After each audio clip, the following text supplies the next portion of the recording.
Hello! I can't believe I can actually wear a size large shirt now.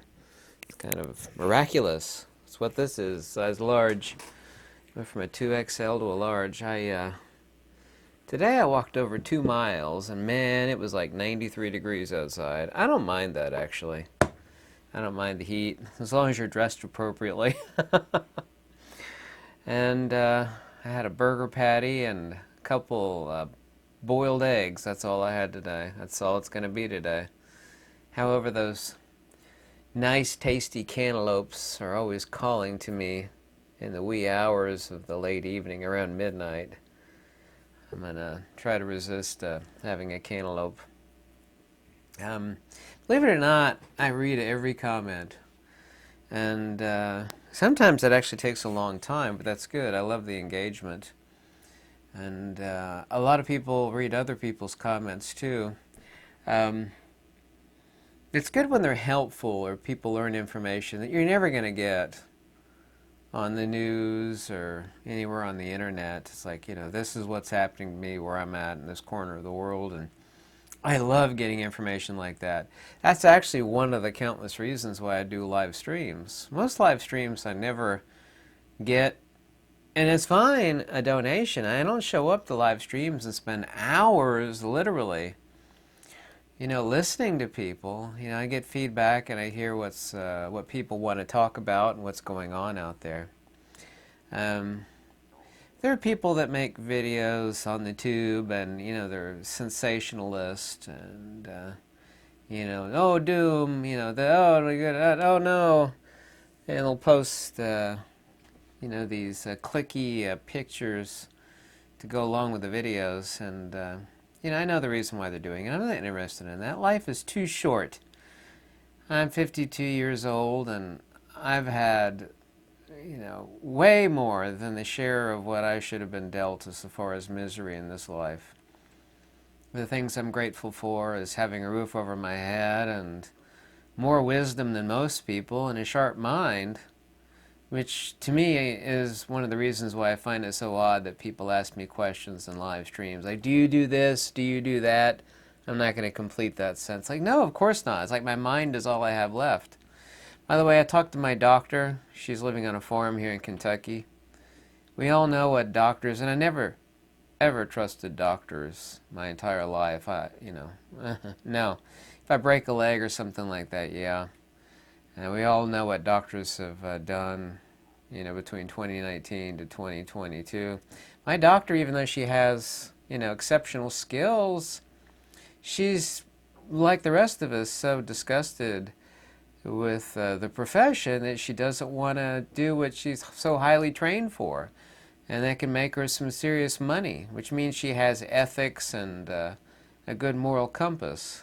She just doesn't want to deal in that stuff anymore. I mean, I get it. I really do. I just talked to her a few days ago. Comments really never get to me, but I did read one a couple of days ago, and I said, things are really bad. People are laid off.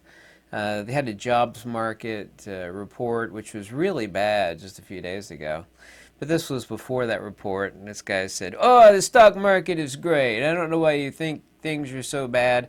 I actually have a rich friend that I know that's like that. I mean, he has a lot of rental property, and he has something like nearly $1 million invested. He's got these experts that shuffle his money around in the stock market, invested, and he just is completely out of touch. He just out of touch completely. He just doesn't understand how tough it is out there. I myself literally work twice as hard. I actually did the math on this. This isn't hearsay. I'm literally working twice as hard, and I'm making almost exactly 1/3 as much. And I do have 4 jobs. And I realize that, even though my house and my car is paid for and I have a roof over my head, I can imagine how tough it is for a normal person out there. It's probably just nigh on impossible. By the way, the BBB, or the we call it the Build Back Better, which is basically 666, right? If you're making less than $56K a year, which I am, you pay $1,500 more in taxes. If you're making $1 million or over, the average is you're going to pay $36,000 less in taxes. So I don't care if you're on the left or the right, you know, the facts are the facts, and that's all an intelligent person actually cares about, is the facts. And you know, it's just a huge tax break for rich people. There's $5 trillion more in debt. You know, I'm about facts. I'm not on the left or the right. I'm all about common sense.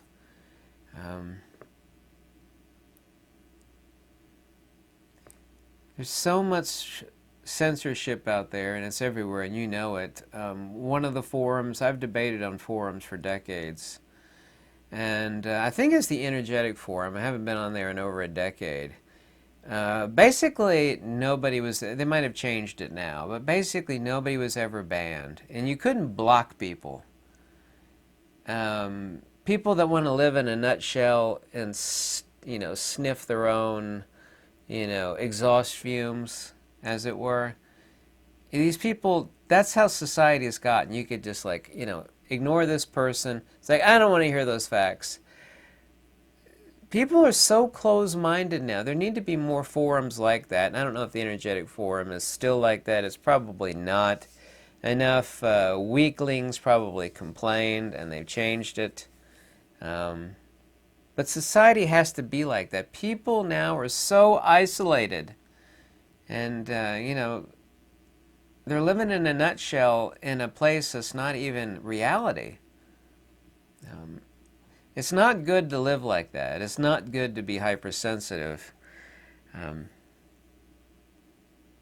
Western countries, including some other countries, are indoctrinating their own citizens, and also, too, their leaders to despise their own citizens. I've asked this question, and no one's ever rebuked it. Is that, like in the UK and Australia, New Zealand, Canada, Netherlands, Denmark, and even here in the United States, what would the leaders do differently than what's going on now if they truly despise their own citizens? There's no more clear example of it than the UK currently. Everything they do is literally, you know, hawking a loogie on their own citizens. What would they do different if they despised you? They wouldn't do anything different. And that's undeniable, and I just don't know why people are putting up with this. Actually, I do know the answer why they're putting up with it. Today's conservative, I'm about common sense. I don't care what side you think I'm on. Whatever you think, you're wrong, you don't know me. Today's conservative is identical to a Democrat from the 1960s. If you took a Democrat from the 1960s, your average one, and put them in today, they'd be considered very, very conservative. Here's something else that a lot of Americans don't get, and Europeans really, really, really don't get. Europeans don't understand this at all. And that is this. I don't care what anybody thinks about the orange man, okay? If you got TDS, I'm sure you know what TDS is. I don't care what anybody thinks about him. Most conservatives that I know, and I know a lot of them. By the way, Rand Paul changed, but Massey, the two people that voted against that big, beautiful bill, I'm proud to say are from Kentucky. You know, common sense people. It's like they're not going to vote down the party line. But most conservatives I know don't like the orange man. Before he ran for office, most people, including Dems, thought that he was a Democrat. I mean, that's undeniable. They thought that he was.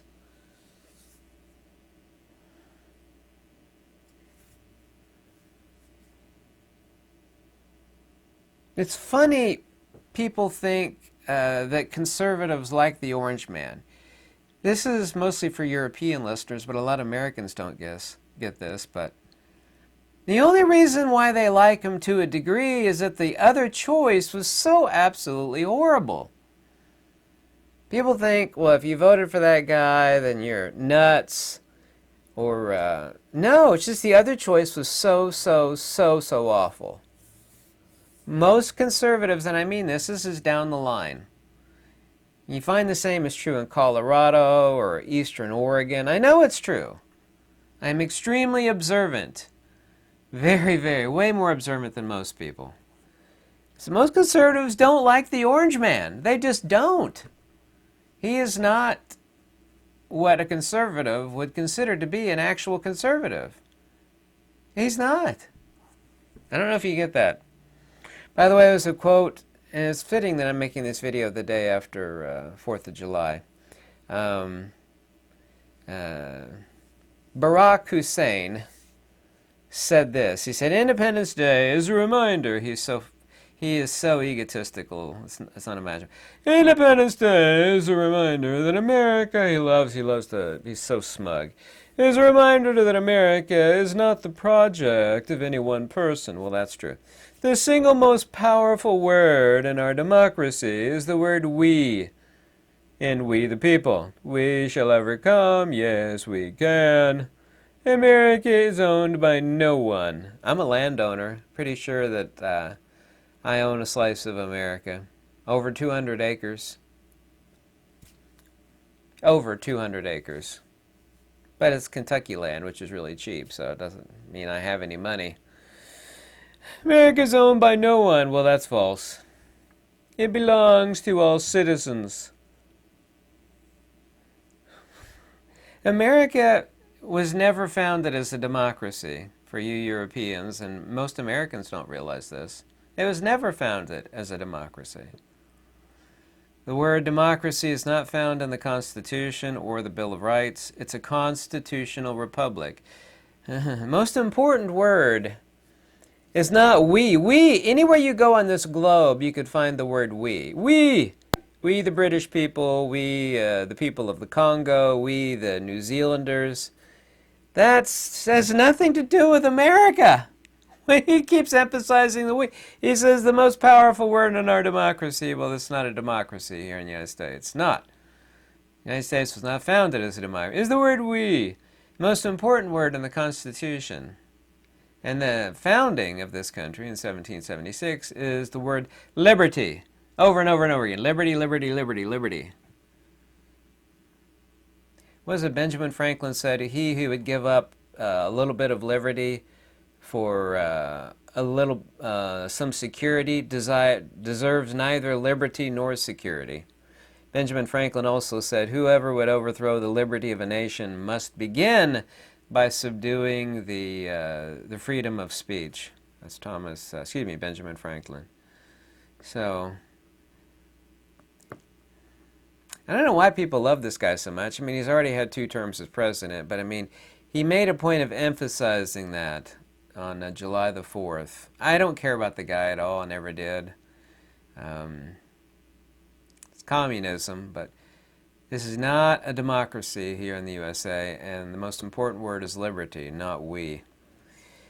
Something I've never heard anybody talk about, and it's incredibly important, is that government is not at all alive. It's not a thing. It's fed by ignorant demons. Remember, of course, it's a fable. There might be some truth to it. Moses, and he came down from the mountain, and everybody made a golden calf, and, you know, they were paying homage to it, and they were making offerings to it, and, you know, Aaron fashioned the gold around the wood of the golden calf. Worship, the golden calf.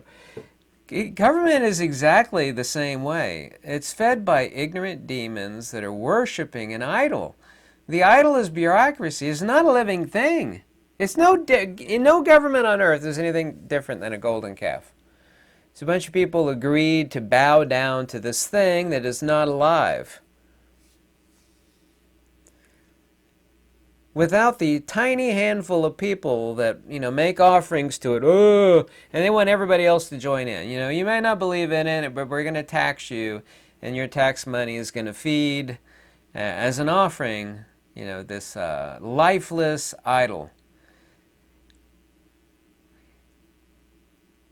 I have no connection to religion, but there's no finer truth than saying all government is no different than idol worship. And idol worship, even from the perspectives of the ancient Indians and Greeks, it's evil. It's evil. You're bowing down to something that doesn't exist ultimately at all. It just doesn't. It's not alive.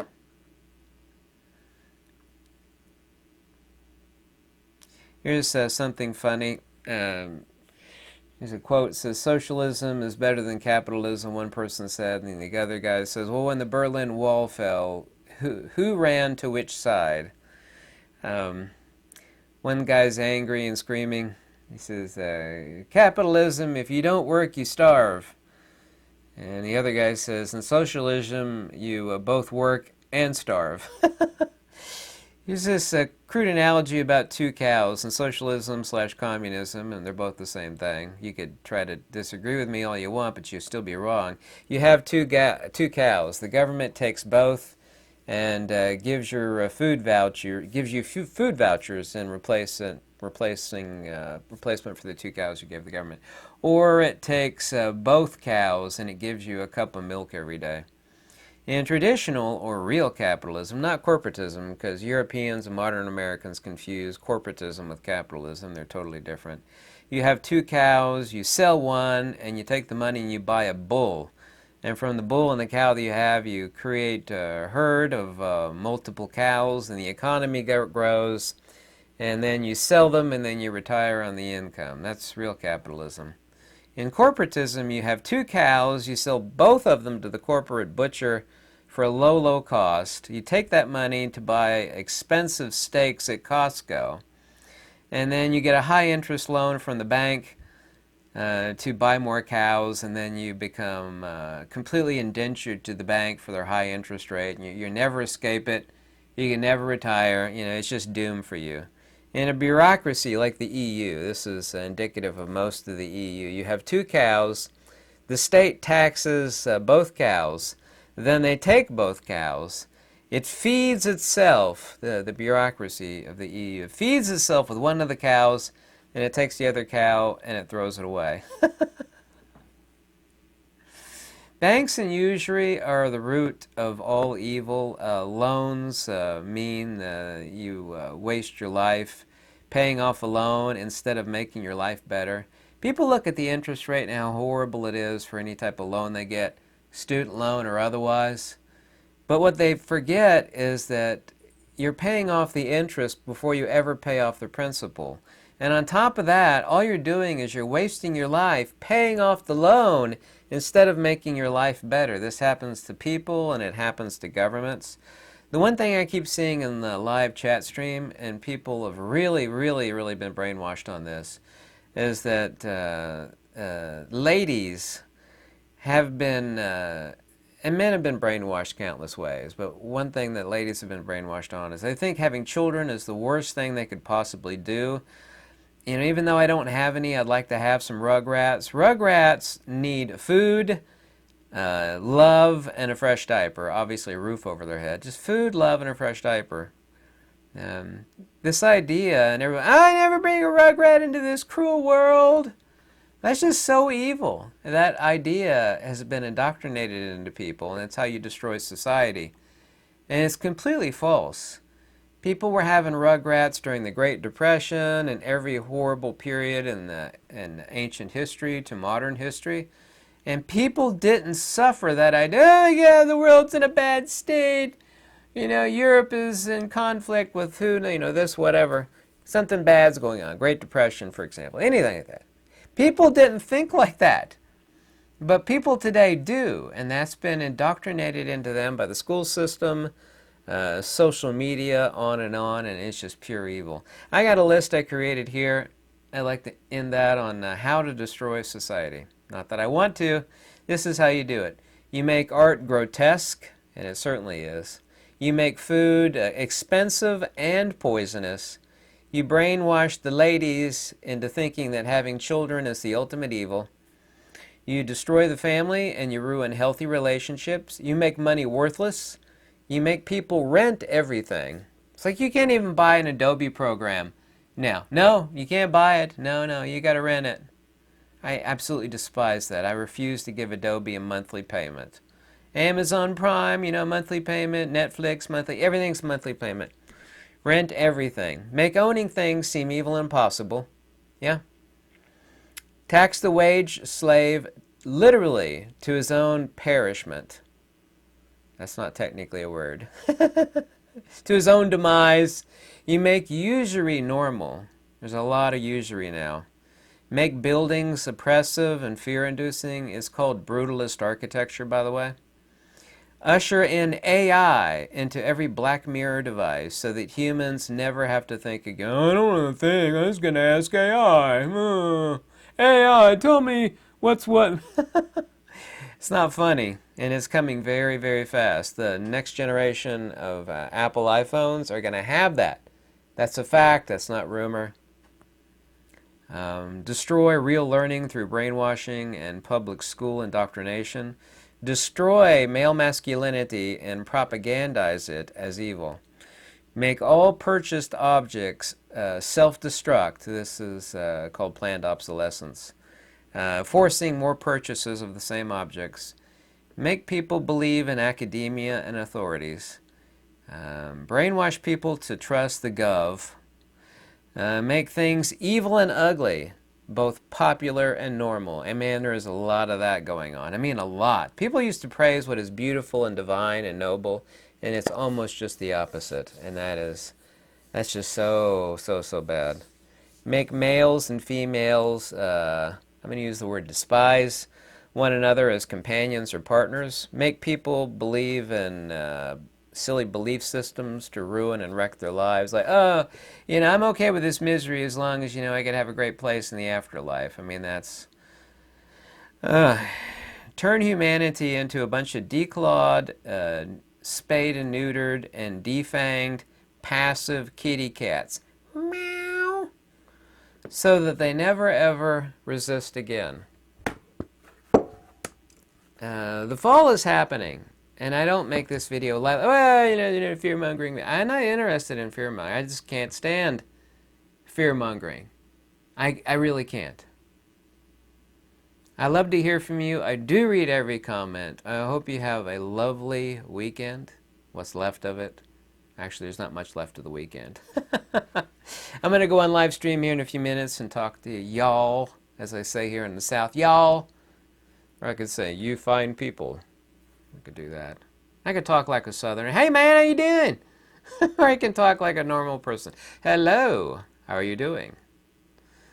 I can adapt to any situation in a chameleon voice. Speak Russian? Speaking Russian to a guy today. Anyway, I hope you have a lovely week. It's really hot outside. I did a lot of walking today, maybe a little bit sunburned, but thanks so much for watching. Hope to hear from you. Goodbye.